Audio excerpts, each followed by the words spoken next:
بسم اللہ الرحمن الرحیم الحمدللہ رب العالمین والصلاة والسلام علی سید الانبیاء والمرسلین۔ اس میں اختلاف ہے کہ اللہ کسی اور لفظ سے بنا ہے یا نہیں، مشترک ہے یا جامد۔ بعض علماء کرام فرماتے ہیں کہ یہ مشترک ہے اور بعض کہتے ہیں کہ یہ جامد۔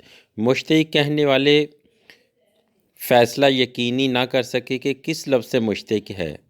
بعض نے فرمایا کہ الہ سے بنا ہے، جس کے معنی ہے سکون اور چین اور قرار۔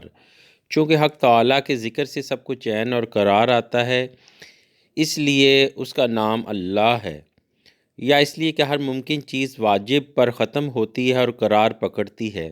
تو تمام عالم کے متعلق سوال ہو سکتا ہے کہ اس کو کس نے بنایا، لیکن اللہ کے متعلق یہ سوال نہیں ہو سکتا کہ اس کو کس نے بنایا۔ بعض نے فرمایا کہ لفظ ولا سے بنا ہے، جس کے معنی ہے حیرانی۔ چونکہ تمام مخلوق اس کی ذات و صفات میں حیران ہے، محرومین تو جہالت کی تاریکیوں میں پھنسے ہیں، اور واصلین الی اللہ بجز تجلیات نورانی کچھ نہ پا سکے اور اس کی حقیقت کو نہ پہنچ سکے۔ بعض فرماتے ہیں کہ یہ لا سے مشترک ہے، جس کے معنی ہے بلندی۔ چونکہ حق تعالیٰ کی ذات تمام ممکنات سے بلند و بالا تر ہے، اس لیے اس کو اللہ کہا جاتا ہے۔ بعض کہتے ہیں کہ لفظ اللہ لا سے بنا ہے، جس کے معنی حجاب کے ہیں، یعنی پردہ۔ چونکہ حق تعالیٰ کی ذات نظر، خیال، گمان، وہم، عقل سب سے ورا ہے، اس لیے اسے اللہ کہتے ہیں۔ بعض فرماتے ہیں کہ لفظ اللہ اس الہ سے بنا ہے، جس کے معنی ہے عاجزی اور زاری کرنا ہے۔ چونکہ تمام بندے اس کی بارگاہ میں عاجزی اور زاری کرتے ہیں، لہٰذا اسے اللہ کہتے ہیں۔ کبھی کبھی انسان اسباب پر نظر کر لیتا ہے، لیکن پھر اس کی انتہا مسبب الاسباب پر ہی ہوتی ہے۔ بعض لوگوں نے کہا ہے کہ لفظ اللہ اس الہ سے مشترک ہے، جس کے معنی ہے گھبرا کر آنا۔ چونکہ تمام مخلوق ہر مصیبت میں آخر کار رب کی طرف پناہ پکڑتی ہے، اس لیے اس کا نام اللہ ہے۔ صاحب تفسیر کبیر نے اسی معنی کے ماتحت فرمایا کہ مکروز کر خواہ کو دیکھ کر بھاگتا ہے، لیکن پروردگار ایسا کریم ہے کہ اس کے مکروز بندے اسی کی بارگاہ کی طرف بھاگتے ہیں، بلکہ وہ خود بلا رہا ہے۔ فرماتا ہے فَفِرُّوا إِلَى اللَّهِ، بھاگ کر آؤ اللہ کی طرف۔ بادشاہ مالدار فقراء سے اپنے دروازے بند کرتے ہیں تاکہ فقیر ہمارے پاس نہ آئیں، لیکن رب تعالیٰ وہ غنی ہے جس کا دروازہ ہر ایک کے لیے کھلا ہے،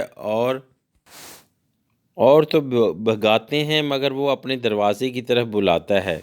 فرماتا ہے ادعونی استجب لکم، اے بندو مجھ سے مانگو میں تمہاری بات مانوں گا۔ حکایت: دو بھائی تھے، ایک متقی پرہیزگار، دوسرا فاسد و بدکار۔ جب فاسق مرنے لگا تو متقی بھائی نے کہا، دیکھا تجھے میں نے بہت سمجھایا مگر تو اپنے فسق و فجور سے باز نہ آیا، اب بول تیرا کیا حال ہوگا؟ اس نے جواب دیا کہ اگر قیامت کے روز میرا رب میرا فیصلہ میری ماں کے سپرد کر دے تو بتاؤ کہ ماں مجھے کہاں بھیجے گی، دوزخ میں یا جنت میں؟ پرہیزگار بھائی نے کہا، ماں تو واقعہ جنت میں بھیجے گی۔ گنہگار نے جواب دیا کہ میرا رب میری ماں سے زیادہ مہربان ہے، کہا اور انتقال ہو گیا۔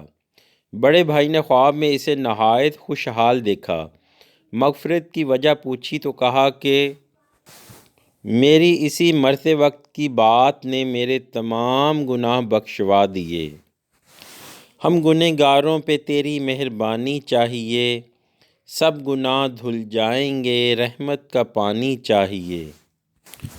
اسی وجہ سے اس کو اللہ کہتے ہیں۔ لیکن حق یہ ہے کہ لفظ اللہ کسی لفظ سے مشترک نہیں، جیسے اس کی ذات کسی سے نہیں بنی، ایسے ہی اس کا نام کسی لفظ سے نہیں بنا۔